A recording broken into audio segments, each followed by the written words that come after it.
Hi, everyone. Harry here to talk about Hunter Biden, whose long investigation looks to have been resolved. Okay, first, the bottom line. He is going to plead guilty to two misdemeanor tax violations.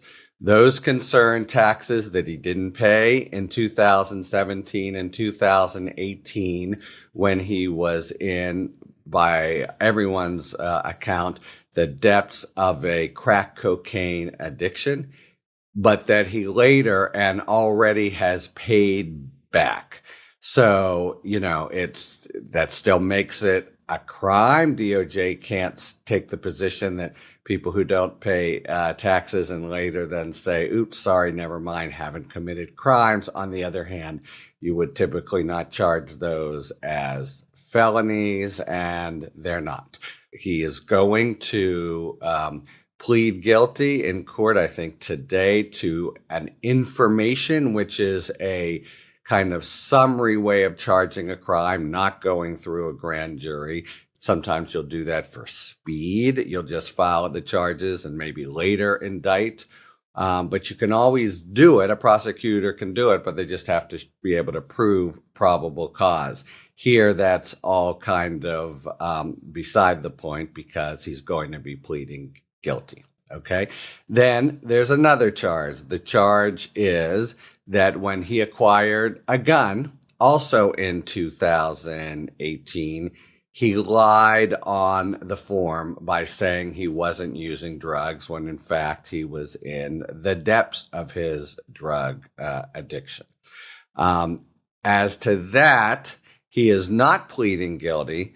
It's rather subject to what under DOJ practice and rules is called a diversion program. So that charge sort of hovers over him, and he has to keep his nose clean in various ways for a year or two, at which point the charge goes away. So the bottom line penalty for Biden looks like it'll be something like 2 years probation.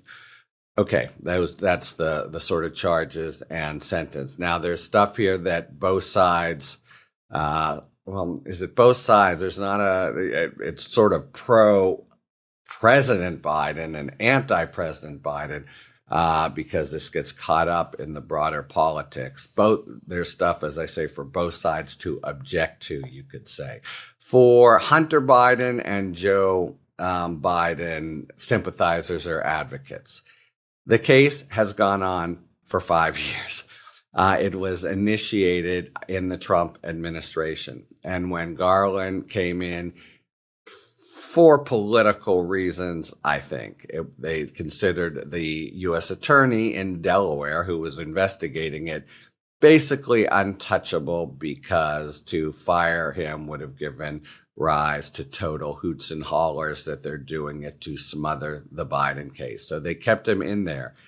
And he did kind of nothing for several years until finally Hunter Biden went on the offensive and said, what's going on? I'd like a meeting. You can't let, me in purgatory with this sort of Damocles. That's a mixed metaphor, but you know what I mean, kind of hovering over me. We've just had this controversy yesterday about whether, taking 2 years to come to market on the Trump charges is like a terrible undue delay. And one of the points I've made is look at the normal life cycle of a DOJ case. This is an abnormally long life cycle. And you can say it's just sort of, hovered over forever. And Biden, I think, sympathizers would also say, come on, this would not have been charged if he weren't Hunter Biden. Though, as I say, it happens.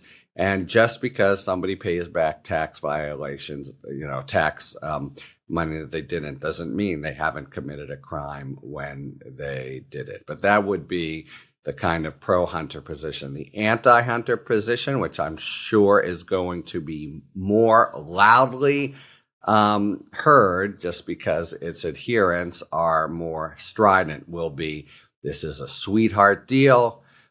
He's not having to do time. We're not getting at, and I think they looked into, some vague, vaporous charges of dirty dealing in Europe involving Joe Biden, etc. The Biden family is totally corrupt. This shows that the DOJ is, lying down, just giving him a sweetheart deal. It's really ironic because it's so clear to any honest observer. Not only didn't they give him get involved to give him a sweetheart, they weren't involved at all. And Weiss had total latitude, as Jack Smith has had, by the way. But that's the way Garland has approached it.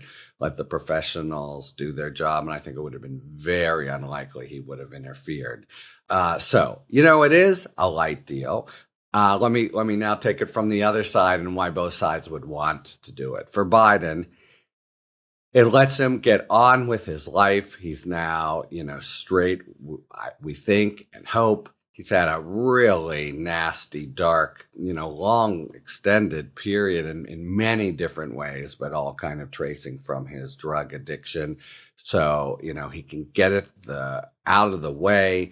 It's long enough before the election, so it hopefully will be forgotten. So it's not a big issue there. He can get on with his life. From the DOJ's point of view, they get their scalp. They get to say we've convicted him of crimes. On the gun charge, it is very unusual for them to make a charge based on lying on a gun form. Almost never happens unless the guy goes on to use that gun to commit a violent crime, and then you might add on the lying charge. But it's just not something DOJ would have done. Moreover, there actually would be an issue on appeal now, given the Supreme Court's Second Amendment jurisprudence, most recently in the New York Bruin case, where he could have claimed, I have a constitutional right to carry a gun, and you can't just take it away even because I previously used drugs. So that would be unfair. And more generally, it would have been a set of charges with pretty lousy jury appeal that they could have lost. Go forward, here's this guy who didn't pay his taxes. On the other hand, he was completely in the depths of drug addiction. He later paid them back.